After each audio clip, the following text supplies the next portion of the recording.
বাংলার প্রকাশ থেকে স্বাগতম।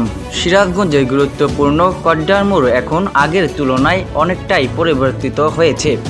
সড়ক ব্যবস্থার উন্নয়ন, নতুন স্থাপনা এবং যানবাহন চলাচলের পরিবেশে ইতিবাচক পরিবর্তনের ফলে এলাকাটি আরও আধুনিক রূপ পেয়েছে। প্রতিদিন অসংখ্য মানুষ এই সড়ক ব্যবহার করছেন, যা স্থানীয় যোগাযোগ, ব্যবসা বাণিজ্যকে আরও গতিশীল করছে।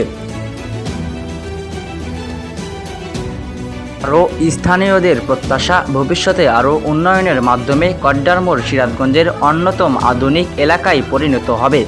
এই কথা দাবিতে জানিয়েছেন বাংলাদেশের প্রধানমন্ত্রী জনাব তারেক রহমান সাহেব। আর সবসময় সিরাজগঞ্জের কড্ডার মোড়ে প্রতিদিনই তীব্র যানজটের সৃষ্টি হচ্ছে। সকাল থেকে রাত পর্যন্ত বিভিন্ন সময়ে সড়কে যানবাহনের দীর্ঘ সারি দেখা যায়। এতে অফিসগামী মানুষ, শিক্ষার্থী, রোগী ও সাধারণ যাত্রীরা চরম দুর্ভোগের শিকার হচ্ছেন। স্থানীয়দের দাবি, দ্রুত কার্যকর পদক্ষেপ গ্রহণ করে যানজট নিরসনে সংশ্লিষ্ট কর্তৃপক্ষের উদ্যোগ নেওয়া জরুরি। সুশৃঙ্খল ট্রাফিক ব্যবস্থা ও সড়ক ব্যবস্থাপনার উন্নয়ন হলে এই দীর্ঘদিনের সমস্যার সমাধান হতে। এইদিকে জামতল রাস্তার দিকে বেচাকেনা দোকানদারদের আরও উন্নত মানের ব্যবসা পরিণতি গ্রহণ করছে।